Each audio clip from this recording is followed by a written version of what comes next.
உனக்கு இப்போ தேதி வைக்க வந்தாரே. தென்னாட்டு சூரியன் தான் உனக்கு இப்போ மாலையிட வந்தாரே. அடி பச்சரிசி 16 உன்னை இப்போ பொங்க வைக்க போறாரே.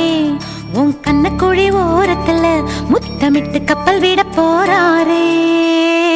ஓர கண்ணால் ஒன்னு அள்ள போறா, ஒத்த பூவா ஒன்னு கிள்ள போறா.